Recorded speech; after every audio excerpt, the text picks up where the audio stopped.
My name is Roger Wallace. This is Debt the Truth. Before I spend the next however many episodes telling you everything that's wrong with the debt and insolvency industry, I should probably make a confession. I used to work for it. Not in the way you might think. I didn't start at the top, in a nice office, putting widows into arrangements they didn't need. I started at the bottom, in Burnley, in 1983, at a company called Avco. And I was rather good at it. So if you've ever wondered how I know the way this machine works, it's because I was once a moving part inside it. Poacher turned gamekeeper. Although I've met a lot of poachers over the years, and I have to tell you, most of them never turn. That's Debt the Truth. I'm Roger Wallace. Here's the part I have to say once every episode. Let me say it plainly, and then get on with the story. Speak for You Limited is an independent consumer advocacy service. It is not authorised by the Financial Conduct Authority. It is not a regulated claims management company. It is not a firm of solicitors. Nothing in this podcast is financial advice, legal advice, or debt advice. If you are in financial difficulty, you should speak to a free sector advisor of your choice, or to a regulated professional. Right. Seatbelt on. Let me tell you about Avco. Avco was an American consumer finance company, and in the early 80s, I worked for their branch in Burnley. The job was to lend money to the people the banks wouldn't touch. Small sums. £500 was a big loan back then. Working people. People who needed a new cooker, or a Christmas, or a way to reach the end of the month. Now, here's how the model worked, and I'd like you to appreciate the elegance of it, because somebody was very clever, and it certainly wasn't the customer. You'd come into the office, we'd look at your wage slip, and then we'd ask you for 6 names. 6 people you knew. Friends, family, a neighbour or two. References, we called them. They were not references. They were the next 6 customers.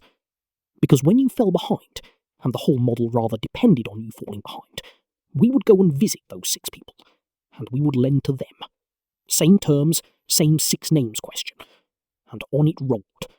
It built itself, like a chain letter that charged interest. And when somebody genuinely couldn't pay, that's when you learn debt collection, which is a polite phrase for the part of the job I liked least. I'll be honest with you, it was a brilliant business. Ruthless, efficient, self-perpetuating. A genuinely great model, provided your only definition of great is money. But I could see who was sitting on the other side of that desk. It was never the comfortable. It was always the ones hanging on by their fingernails. And some quiet part of me, even then, filed that away. I didn't know it at the time, but that desk in Burnley is where this podcast began. It just took me about 40 years to reach a microphone. There's an earlier story, though, and it's the one that actually made me who I am. So let me wind back a little further. Before any of the finance work, I was a police officer. It was the job I'd wanted since I was a boy. And I lost it. Not to a scandal, not to anything I did. I lost it to a label. For the best part of a year, I was unwell. Racing heart, panic, sweating, the whole catalogue. And a sister, my doctor, the police doctor, all of them, decided the problem was me. I was cracking up. I was nervous. I needed antidepressants. My wife was asked in front of me whether the marriage might be the cause. Everyone agreed on the diagnosis. Everyone was terribly confident. And I got a label, a prescription, and a slow, managed exit out of the career I loved. And every last bit of it was wrong. Because there was something physically wrong. Something a single blood test would have caught in about 5 minutes. A doctor named Gavin eventually took that test, asked the one question nobody else had bothered to ask. And there it was. 5 minutes. That's all it took to overturn a whole year of confident professional opinion. Nobody had taken the blood test. And you know why? Because nobody questioned the label. The moment they decided the problem was me, they stopped looking. Hold that thought, because that is exactly, precisely what the consumer insolvency industry does to people today. It tells them the problem is them. You're bad with money. You're reckless. You got yourself into this mess.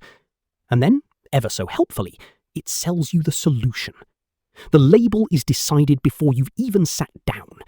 And the one question that would change everything: was the lending fair? Was this product suitable? Did somebody do something to this person that ought to be looked at before we process them? That question never gets asked. I know what it feels like to be on the wrong side of a confident opinion that turns out to be nonsense.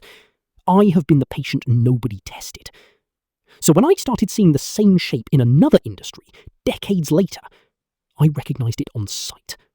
I'd lived it. And these days, honestly, the whole of what I do is just Dr. Gavin's 5 minutes. Take the time, ask the question, look at the actual evidence, and don't believe the label until somebody has proven it. So that's the short version of how a man ends up spending his retirement taking apart other people's paperwork for a living. I went from that Avco desk into a working life spent in and around financial services and insolvency. Some of it I'm proud of, some of it I'm not. All of it is useful now, because I know where the bodies are buried. I helped bury a few. I've built practices. I've been through the mill with the regulator more than once. And a few years ago, I decided I'd finally had enough of watching the same thing happen to the same sort of people, and I set up Speak for You. Speak for You does one thing. We read the paperwork, forensically, line by line, and we tell people the truth about what was done to them. We're not a regulator, we're not solicitors, we don't give advice. We simply look properly at the thing nobody else looked at. I've also written 2 books, because apparently I don't know when to stop. Insolvency, the Truth, and Bailiffs, the Truth. There's a free debt help guide as well. It costs nothing, which in this industry makes it something of a collector's item. There are more books on the way. And now, evidently, there's a podcast. This show is going to name the machine. Not the people, the machine. How it works, who it works for, and how to see it coming before it sees you. Some of it you will find hard to believe. I'd have found it hard to believe myself, if I hadn't spent time sitting on both sides of that desk. That's the first episode of Debt, the Truth. I'm Roger Wallace, and I'm very glad you're here. Next time, we get into the machinery itself, starting with the single piece of paper that quietly decides your entire financial future, and how it manages to come out wrong quite so remarkably often. If any of this landed close to home, the books and the free guide are the quickest way in. And if you think you are put into the wrong thing, that is precisely what Speak for You is for. Speak for You Limited is an independent consumer advocacy service. It is not authorised by the Financial Conduct Authority. It is not a regulated claims management company. It is not a firm of solicitors.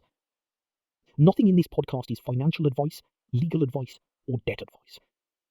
If you are in financial difficulty, you should speak to a free sector advisor of your choice, or to a regulated professional.